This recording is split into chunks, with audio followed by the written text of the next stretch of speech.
Welcome everyone to the Raising Toddlers Courageously Conference. I'm so happy that you're here today.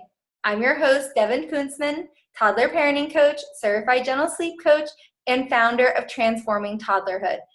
I'm on a mission to dispel the myth that toddlerhood is terrible by helping parents embrace this sensitive developmental period and uncover the magic of toddlerhood while overcoming everyday challenges. I empower parents to transform their frustration, fear, and self-doubt into confidence in their parenting. Thank you so much for taking time out of your busy schedule to be here today and invest in yourself and your family. I'm very happy to present Roma Khetarpal, mindful parenting expert, educator for school districts, and author of the award-winning book, The Perfect Parent, 5 Tools for Using Your Inner Perfection to Connect with Your Kids. Welcome, Roma. Thank you, Devon. Thank you. It's an honor to be here. Thank you for having me on your show. Thank you so much for being here today. And I would love for you to start by telling our audience a bit about yourself and what you do. Sure. I have to say you gave an all-encompassing perfect introduction. So I'll just elaborate that on a little bit.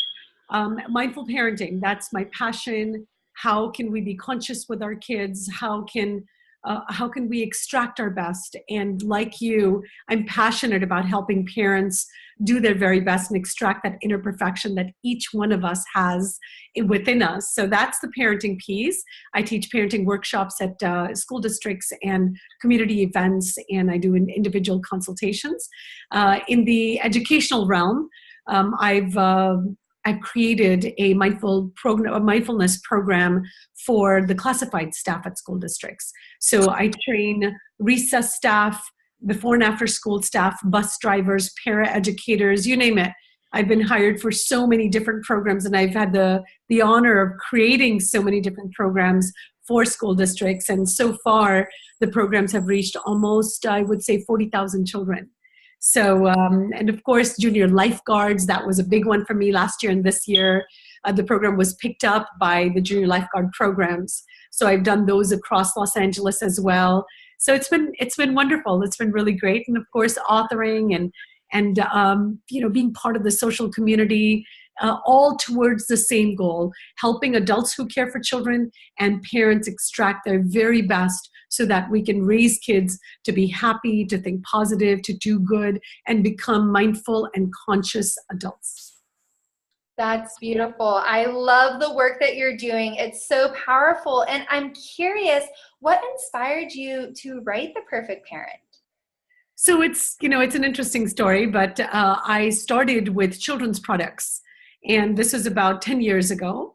My son went through a difficult time at school, and he started to ask these questions of, how come we're always there for each other? How is it different for so-and-so child and so-and-so child? I see so-and-so smoking or drugs or having sex and what have you, and finding their comfort in that. But I seem to come back to all of you, what is so different about us? And, it really got me thinking. I think about what it is that is needed for a child to stay anchored and to know that the family's always there to carry them through. And I came up with the answer, communication. And of course, mindfulness is tied into communication. I've been a passionate student of personal growth and consciousness and understanding our inner world for almost 25, 30 years. And so, fusing all of that together, I brought that into parenting. And then as my son asked this question, I started working on some children's products. Next thing I knew, I got a call from one of my friends asking to lead a parenting group. And she said, we've learned more from you than all the psychologists that show up at school. You make it simple. You make me feel good. I'm starting a parenting group. Will you lead it? So that's how the parenting piece started. And then over the course of 1 year, and I didn't charge a penny for these classes. It was a calling, a service. And over the course of 1 year, I had a nice following, I taught by now almost 100, 150 families. And at one of my training sessions, one of my parenting programs, somebody who was connected in the publishing world showed up. And he asked me if I would be interested in writing a book. And of course, there we are. I wrote the manuscript and I wrote the book, got published. And since then, it's been an amazing ride. I've won, the book has won 4 awards and Publishers Weekly mentions Library Journal, and translated into Chinese last year and coming up next month in Korean. So it's been amazing. That is amazing. Congratulations. Thank you. Thank you so much. And I love how, thank you so much for sharing your story with us. And I love how organically all of this started for you and where it's led you. It's just such an exciting journey. It really is. And, people ask me, new authors will ask me, how did you strategize? How did you plan? And I honestly didn't. It was the universe that was strategizing and planning. And I just went with what felt right. And I went with where the calling came. And it's been an amazing ride. So it's been fantastic to see what shows up and how I can serve what shows up and be my very best, just as I'm helping parents be their very best. That's beautiful. That's beautiful. And I'm curious, do you feel that toddlerhood is a sensitive and oftentimes misunderstood developmental period? Definitely. Devon, interesting that you asked this because when you first emailed me about being part of this conference, I was so excited. I had just written a blog post about tots and teens. And I really feel that this toddler stage and the teen years are the most mismarked. We just target them as being the hellhole, if you will, for parents, and the most challenging and the most difficult for parents. And we fail to understand that this is our push to grow. It's during these years that we ourselves can expand ourselves and we can learn and grow by answering to the need of our children. So understanding this dynamic of what they're going through and what their need is and stepping up to it, really that then answers the entry into the next growth phase with our children. So is it challenging? Are those years formative in growth? Absolutely. Anytime you take a new job, it's formative in growth, and you know that the first X amount of months or the first year is going to be challenging to, for you, it's going to be a calling for you to step up. So why is parenting any different? And that holds true in the toddler years and in the teen years as well. And specifically here, when we talk about toddlers, it's so interesting because we fail to understand that they are just coming into life. They are just coming into the separation of identity from their parents. So of course, that's when we need to hold our hand out and help them step into their next phase. Absolutely. It's such a sensitive developmental period, and for so many reasons, especially because they're understanding what does it mean to be me. For the very first time in their life, this is what they're experiencing and learning. So they're exploring, what does this mean? What does it mean to be me in this environment with these people in this context? There's so much information for them to take in and learn. And sometimes we forget that, as adults who have already gone through this process and largely forgotten about this process. Exactly. So true. And I think curiosity is a big part of this as well. So there's the identity portion where, as you said, they are just separating themselves from, the parents understanding that I am me. And then, of course, the curiosity of being this sponge where everything around you is new and explore worthy, right? And so I think those are the two main things that drive the behavior in toddlerhood. Yes, absolutely. I always say a toddler's main job is to experiment and explore. That's what they're busy doing. They seem so energetic and they're just out there, they're exploring, they're experimenting and making sense of everything they're experiencing in the world. So true. So true. And we've talked about, and what I always say to parents is that, yes, toddlerhood is challenging. Absolutely. It's a developmental period that comes with its unique set of challenges, but that doesn't mean that toddlers are inherently terrible. And I'm curious, what are your thoughts as to why toddlerhood can seem so terrible at times? So the only reason why it seems so terrible at times is that we're not willing to step into their growth phase. We're resisting. You go from autonomy in infanthood with children when they're infants. We have the autonomy. We are the leaders. We are guiding. We are calling what to do, when to do, how to do it. We are teaching. And we forget that at some point, children are going to separate and grow their own identity. And when they establish their own identity, then they are going to want to think for themselves and express their emotions and step into this next growth phase. So this resistance from adults, from parents, because we're used to it. Finally, when we feel we got it down, we're in infanthood, we take care of the kids, we carry them around, we change the diapers, we're teaching them their ABCs, we're teaching them about the world. And then all of a sudden, they start to feel their separation from the parent. And Alison Gopnik talks about this beautifully in all the research that she's done at Stanford with her book, The Philosophical Baby. It was her first book on this topic. And it was so interesting to see that almost up to 2.5, children are still confused with their fusion of identity with parents and their separation of identity into their individual selves. And I'll share a personal, beautiful example. My daughter, when she was, about 2 years old, somebody said to her, "Oh my God, she looks just like you," and tickled her and said, "You're mama's twin." And that sat in her head.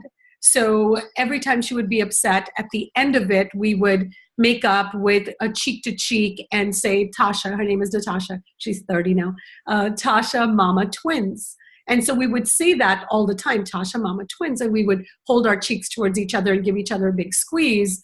And all of a sudden, almost, I would say within a matter of a week, we had done the Tasha Mama twins a week before, and all of a sudden she's a little over 2 now, 2.5 maybe. And we do the Tasha Mama twins at a different time when she was crying. And she says, "I like that, but I'm me, right?" And she starts to say, "This is me, right?" And immediately the light switch went on for me that, wow, she felt so integrated, almost like we were one person in identity before that. And now she's separating from it. And I explained to her, yes, that, when they say twins, we're just talking about our looks and how our faces look. And I held both our faces in the mirror and we did the smile and the eyes, and that this is you. And she was like, "Yes, this is Tasha." And, within that first week, she started to say a lot of things that enhanced herself and helped her anchor her self-identification. Tasha wants to do this. I'm going to do that. I want to do this. I'm the boss. And this went on, all the way from 2 to 3. So this separation of identity, and Alison Gopnik talks about this in one of the research focus groups that she had held, where they held babies that were 1.5 years old up to 18, almost 2 years old, and they put a black mark on the mom's face and held the baby sitting in the mirror, looking into the mirror, facing the mirror in the lap of the mother. And the minute the child saw the black mark on the mom's face, they kept doing this to their own face. They kept trying to erase it off of their own face, because there's a sense of familiarity with the parent from the womb up to this point. And now the identification of self starts. And along with that comes the ego. Comes this ego that starts to speak large on, I have to protect me, I have to take care of me, and a sense of fear. A sense of fear where, how am I going to do it? I need you, but I want to be me. So that, I feel, is that pathway, that entryway into toddlerhood that parents term as difficult. And it's really not difficult. It's just perspective. If we look deep into what is going on with this stage and phase of life, and we're willing to open our hearts to it, then it just becomes any other phase of life, and we don't label it. When we label, the difficult, you're driving me crazy, she's impossible. And I hear moms often talk about their toddlers, and as one relates a story, the other one will say, well, you think that's bad. Let me tell you what mine did. And the children are right at hand. They're literally close by. That labeling is what makes it difficult for parents to step into this phase and stage.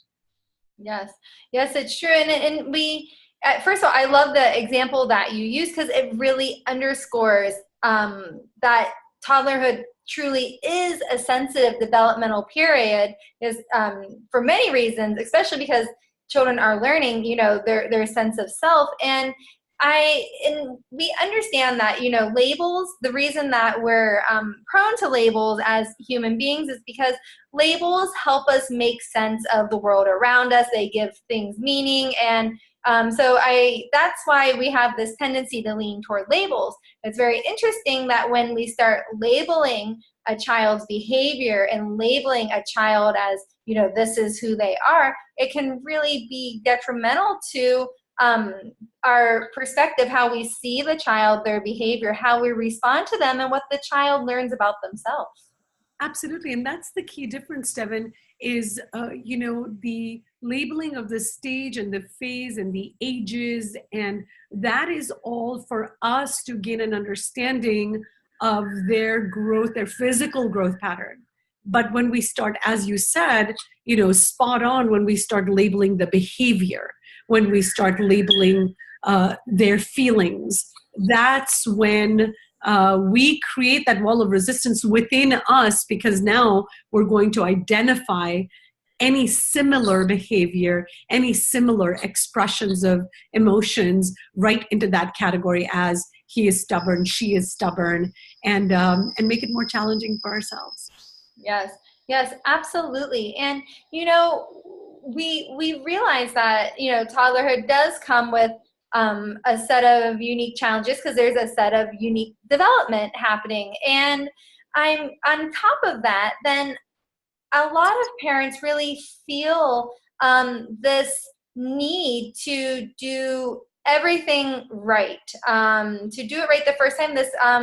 This feeling of needing to do things perfectly, this pressure of perfection. And I'm curious, do you feel that perfection is something that's attainable or something that's an illusion? So, as you know, the title of my book, I know it's reversed, but perfect is in quotes, right?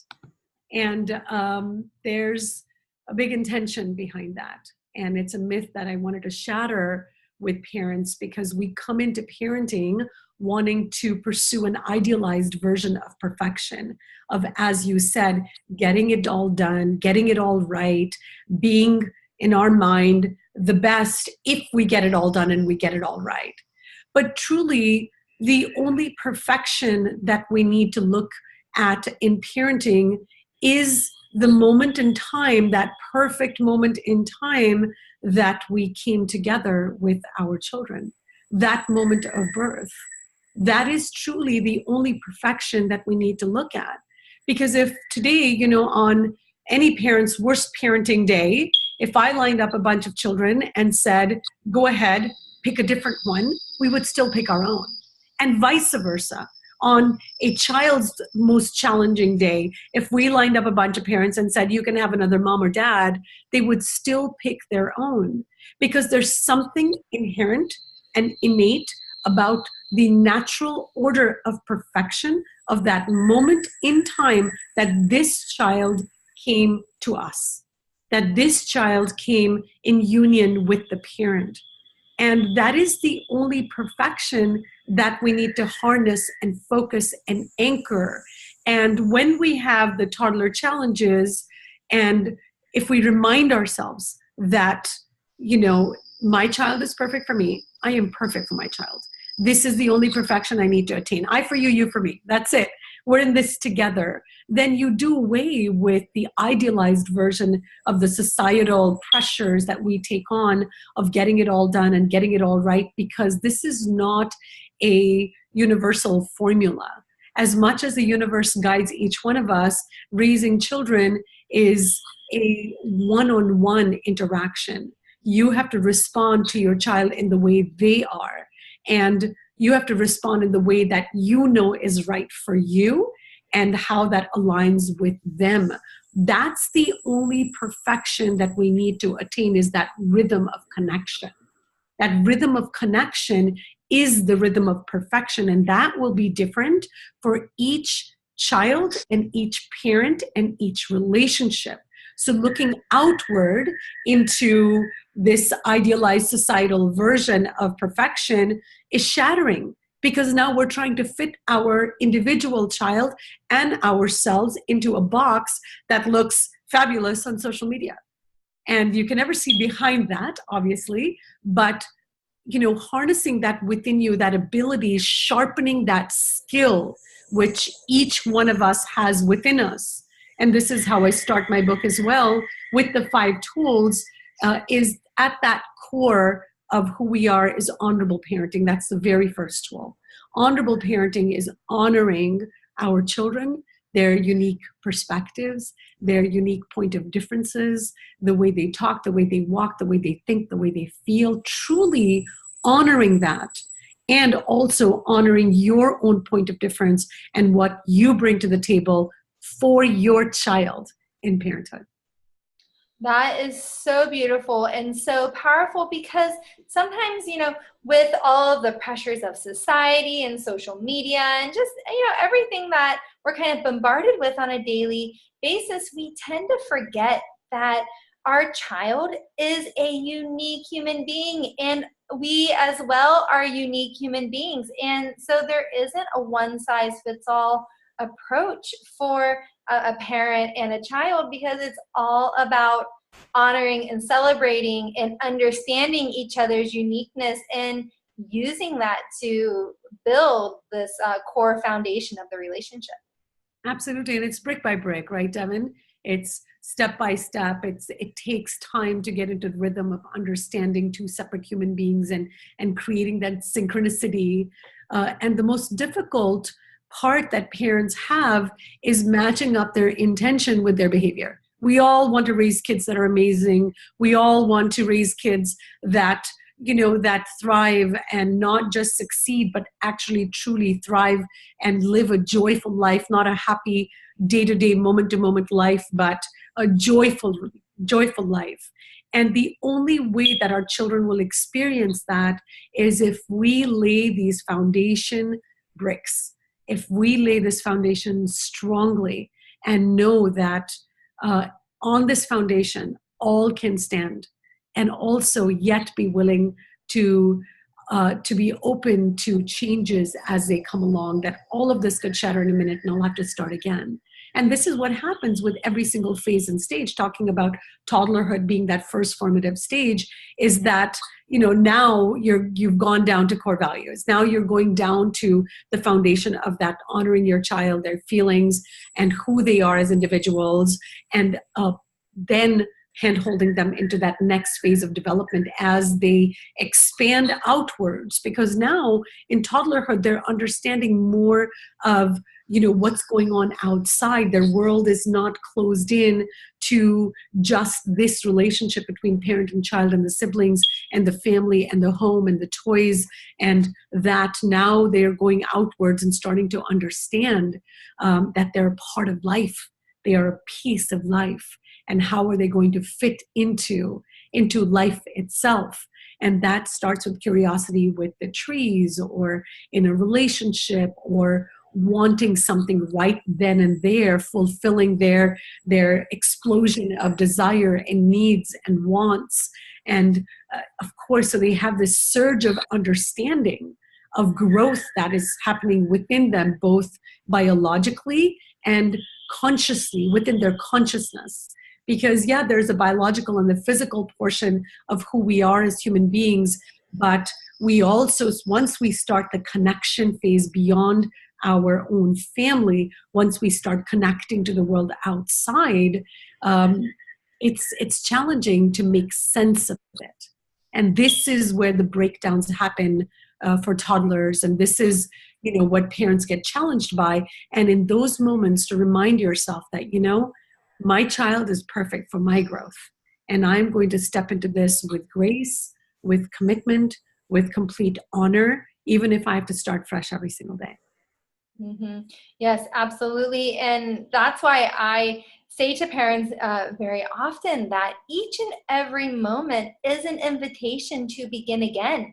That, if we didn't quite get it right in the moment before, we, feel like we're kind of losing it. We're not necessarily handling a situation the way that we had intended. It's okay to put on the brakes, or even in hindsight, to say that each moment is an invitation to begin again. And I think that we can more fully embrace that idea when we're really focusing on the process and laying the foundation brick by brick, while knowing what the outcome, with an eye on the distance and the outcome, but not acting in service of just having an outcome.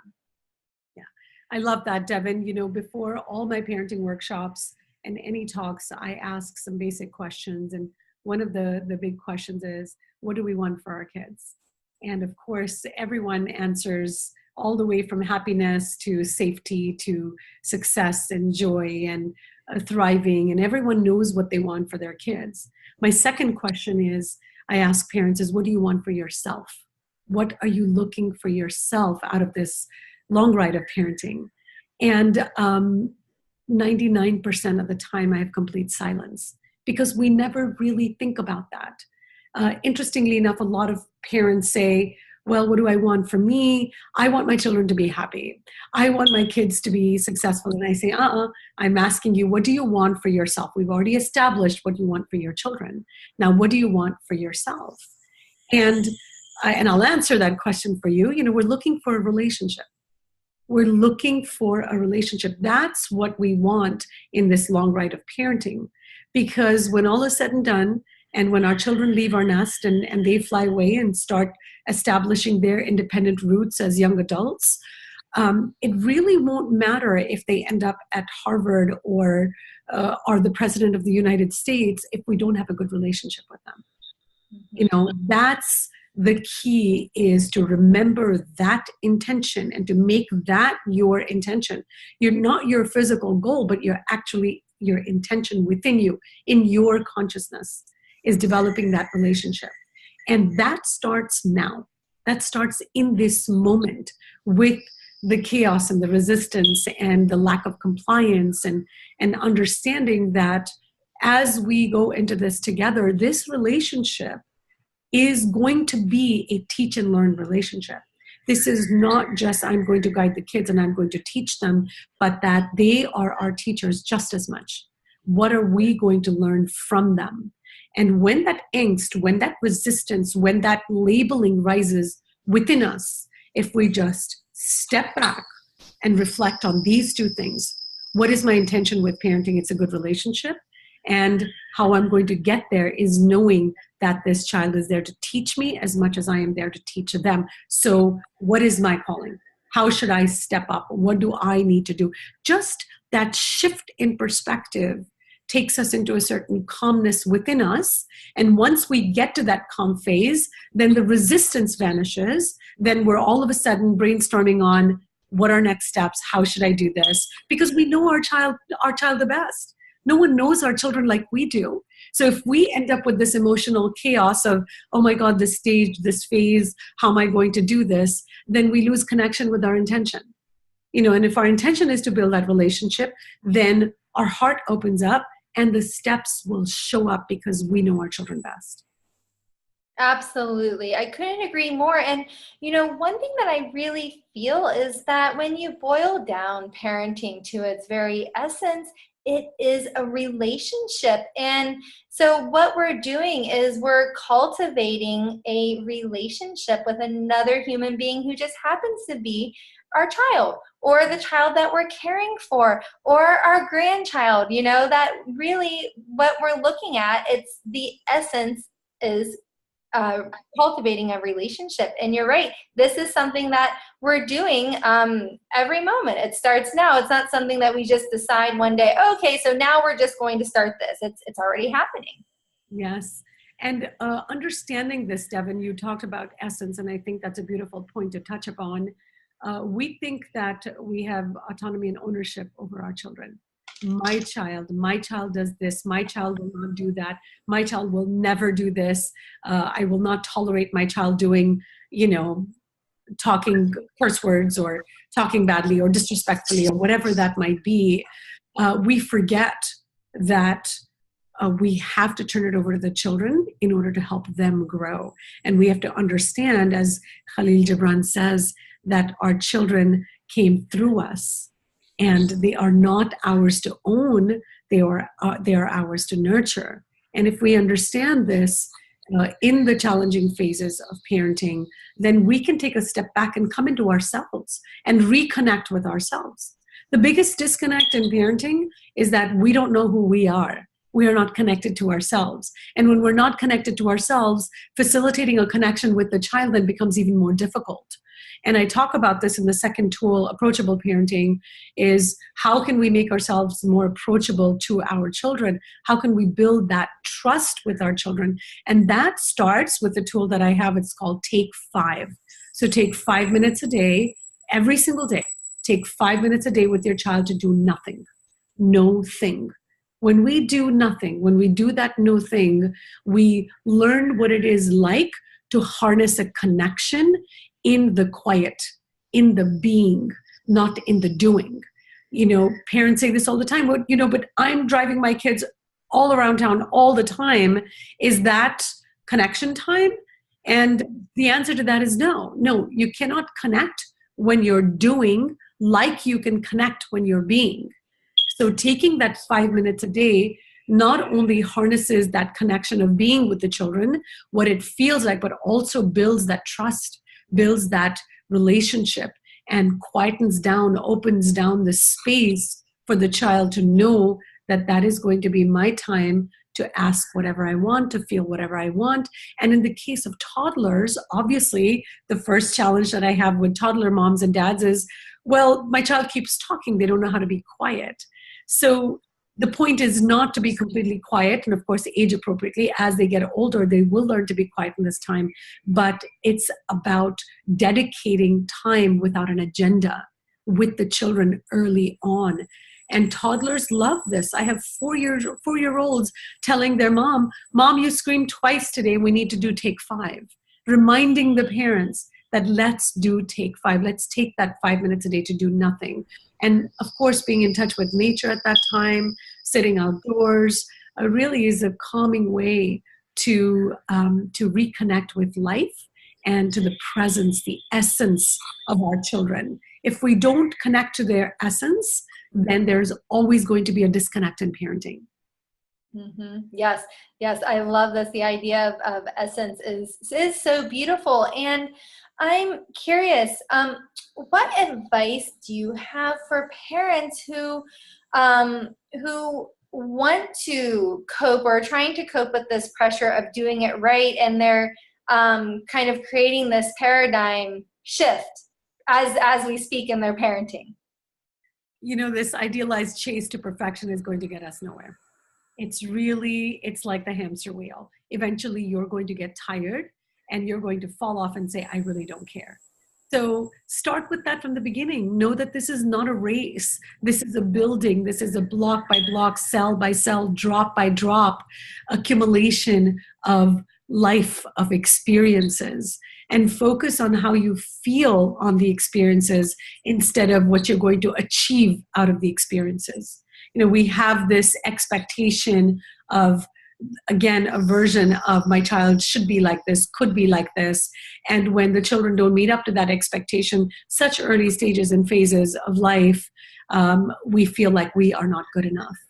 And that chase to perfection comes from our inner need to fulfill a void within us, to do it all right. So if we take a step back and understand that I am fully equipped, I don't need to chase any idealized version of perfection. I just need to anchor and harness into this perfection that already exists in this teach and learn relationship with my child. Then we become empowered. Then we know that whatever we do will come from that place of that right intention of a relationship with the child, and we will be able to connect with our child deeply. And that is the goal, is to make a connection. Disconnections and chaos are the most optimal, most red carpet invitations for growth for us to be able to connect with the child. When an issue happens, when a disconnect happens, when a child, say a toddler at age 3 or 4 has gotten into a habit of constantly yelling or constantly pushing a sibling, and we get frustrated, of course, first and foremost would be that safety step, is to make sure that everybody's safe and no one's hurt. Then after that, to be able to take that moment into a conversational moment in the child's of course, within the child's phase and age of understanding, and to have a dialogue about it, to open up a conversation about emotions, because everything at that age is an emotional reaction. I have a tool in the book we call Dealing with the Feeling. And the 3 steps to dealing with the feeling are spot it, say it, okay it. So it's an emotional intelligence tool and a mindfulness and consciousness tool. Spot the feeling, say it out loud, and okay it. So I'll give you an example. I see that you're feeling angry or mad or frustrated. I completely understand it. If I were you and my brother had grabbed my iPad or my toy car, I would feel the same way too. Validating their feelings really helps turn down the volume of the emotions. And that is the goal in early years for children, is emotions are running high. And emotions are, I call them emotions, energy in motion. It's frequencies of energy within your body in motion. And when those are accelerated, then we are not able to access our intellect. Then we are not able to think clearly, and we act impulsively. And that holds true for children more than anyone else, because they're driven by emotions. They're trying to make sense of the world through their emotions. So when we are emotionally intelligent, when we are mindful, when we are conscious, and by definition, emotional intelligence is simply the ability to recognize and understand our own emotions and those of others. When we become emotionally intelligent and we become mindful of what we've brought to the plate in this interaction, we can actually very easily, very methodically and strategically turn down the volume of the emotions. And when we turn down the volume of the emotions, then we are able to access the intellect and we're able to have a conversation. So this is what parents should aim for, is to identify what emotion the child is feeling and build their emotional vocabulary. A 2-year-old and a 3-year-old, they're not going to be able to tell you that I am feeling frustrated, or I am feeling really mad, or I am angry. They'll just act it out in behavior. So it's up to us parents to take that step back and know that this moment can be a teaching moment and a learning moment on what the child is feeling, and teaching them on what that feeling is called, so that we can start building their emotional vocabulary. Devon, we put, so much crazy energy into our children's vocabulary, for example, the alphabet and reading, and how important that is. And we teach our children the alphabet in so many different ways, with so many different tools, so that we can equip them for the academic world. We can equip them for success in real life, in the work world, in their academic world, right? And we don't understand that equally important is emotional vocabulary. Because today, even science is telling us, and the world of mindfulness and consciousness told us this a long time ago, it's in every text, every scripture, every holy text, every spiritual book talks about the importance of addressing the emotion to be able to harness the connection. And now emotional intelligence, the science and research behind us with Dr. Daniel Goleman, he talks about, EQ, which is emotional quotient, being the driving force of a child's academic success and life success. It's no longer IQ. So that EQ for their academic success and life success is built in these moments of disconnection with toddlers. So building their emotional vocabulary is as important as their word vocabulary, as important. Giving them words for their feelings. And today, we have flashcards and toys and, stuffed animals with different expressions, and even so many online resources teaching them words for their emotions really helps them not act it out in behavior and express it in words. Absolutely. It's so true, because when you think about it, we put so much time and effort and energy into developing these academic skills in hopes that our children are, meeting the milestones and help them get ahead, get a leg up. We're so focused on success through this academic skill set. Sometimes we forget the importance of the socio-emotional skill set that is equally as important, if not more important, to cultivate. And when we start to realize the importance of this, and we see that in toddlerhood, a lot of what's happening for toddlers and their reactions and how they're behaving is really driven by needs and emotions. And so when we start focusing on the underlying needs and emotions, we realize that toddlerhood is a prime moment to start laying this foundation and groundwork for these social emotional skill set. Absolutely. And it's, understanding is one thing, and dedicating yourself to taking the action steps during that time is a whole different ballgame. So once we establish this understanding, and today we have so much research on this, Devon, the social emotional learning and emotional intelligence, and there's so much research on mindfulness, but how do we take this into action steps in the moment? And one of the formative ways is to identify the emotion, is to build their emotional vocabulary, because that is the essence of communication. Sorting out emotions first helps us access the intellect, which then helps us communicate. The three different facets of communication. Let's talk about relationships. I'll take a step back and come back to communication, but let's talk about the relationship. What helps us build relationships? If I were to ask you, what is it, that one thing that helps break relationships? Not helps break relationships, but happen when relationships break is due to a lack of communication, right? We all know that number one prime reason why relationships fall apart in adulthood is because of lack of communication. And that is true even in childhood and every phase and stage of life.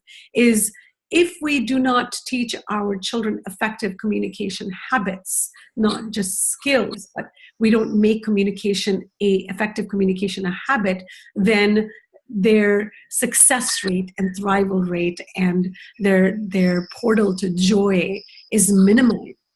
So teaching communication, and the base word communication is commune, is to come together, right? It is not doing what I tell you to do. Like, I think I'm a really good communicator and I told my child what to do, but they're not listening to me.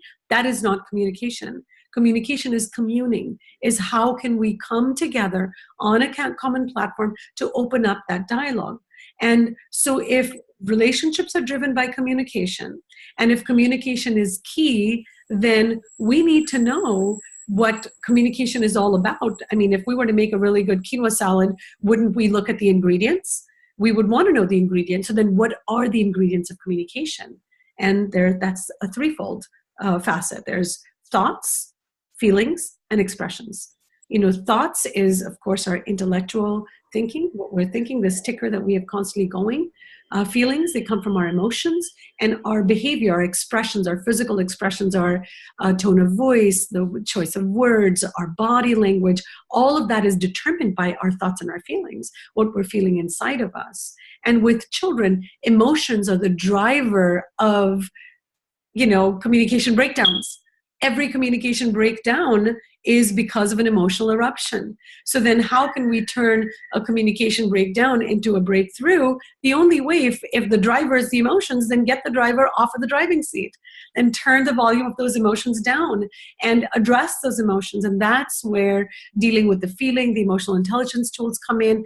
Because once we turn down the thermostat, the heat, we know that emotions carry heat. We all know when we're angry, what happens. You get sweaty palms, face becomes red, armpits sweat, right? So the energy the frequency of emotions creates heat in our body. So when our system is heated up, we are not able to access our thinking brain. We are not able to access our intellect. And teaching children this at a very early age through example. Obviously, we can't give toddlers this, this detailed explanation that I'm giving you. But if parents can understand this and know that balancing of emotions is what is going to lead to balanced communication, then we can put that focus on emotions so that we can create an environment to connect. The goal is connection. It's that connection that comes through effective communication. That's what builds the relationship. Yes, absolutely. Because communication is the backbone of relationships. That's what communication and trust, this is what relationships are built on. So that makes complete sense. Good. Yeah, I think it's so important to address these, the foundation of the parent-child relationship. Because if we understand this, and most parents come into parenthood not thinking about this. I wish that these were, in fact, I've just started a little movement within my own community. I've reached out to all 3 hospitals, and out of, the 3 hospitals, one has signed me on for parenting workshops on what mindfulness is, what this perspective coming into parenting should be for parents, for women, along with the Lamaze classes, giving them this understanding of what are those building blocks that we need to enter into parenthood with. It's so important. This education is so important for parents. Yes, it's so powerful and empowering to take that time to ask ourselves these questions, to really understand our beliefs and our views. And once we understand our beliefs and views, and I always encourage parents to even write it down, because writing it down takes it from the abstract to the concrete. And then once we understand that, we can really understand what is important to us in our parenting and what we hope to teach our children. And that's what really helps us understand, have a plan of action for the challenging moments, that we don't just revert to reactionary behavior patterns that we have already thought about. Well, this is where we want to head. This is what's important to us as a family, and to really help, kind of guide the parenting interactions in these challenging moments. That's so true. Parenting is a reactive phase. All of parenting is reactive. And this is why we have so much chaos in parenting. If we are to just dial into the responsive self that we have within us, and know that instead of reacting, we should respond to everything, then we'll take a step back and ask, how should I respond to this? How should I answer this chaos of whether it's bedtime or struggle with food, or whether it's a sibling tiff, whatever it might be? How can I respond to it? What is the child's need? What are they feeling? And how can I show up responding to it? That is the call of the hour. That has to happen in the moment to moment. And, you talk about teaching our children, Devon, and remembering alongside the teaching our own belief systems and what we want to instill in our kids is, what do they want to instill in us? What are they going to teach us during this ride? What am I learning from this disconnect myself? What part of me is growing? Because in the end, the growth is conjoined. The growth is parallel. It is not, yes, the children are growing more physically, but during their physical growth, we are growing more internally. We are more patient, more loving, more kind, more compassionate. We learn to survive on less sleep. All of these internal growth phases that we go through, we don't even think about. So this teach and learn is very, very parallel and simultaneous. Yes, absolutely. Because really, whenever we realize and remember that parenting is a two-way street, and why? Because parenting is all about a relationship, and cultivating a relationship is not one-sided. It's an interaction. It's an engagement that happens both ways. Then we can really embrace this idea that we are teaching and learning, just as our child is teaching and learning. It's absolutely beautiful, and a very powerful concept to embrace. Absolutely. And one of the most important things to remember, Devin, is, we fail to realize that if we don't have a connection with ourselves and what that responsive feeling, that responsive home looks like, then we are not able to respond in the moment. This is the biggest complaint that parents have. They say, logically, I know this. Everything you're teaching, I understand.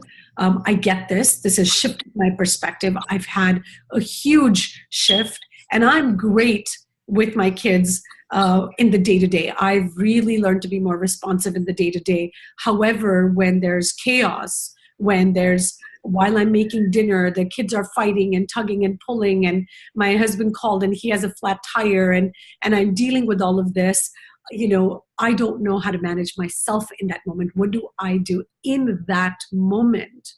And the only answer to that is to understand what your responsive space feels like within you.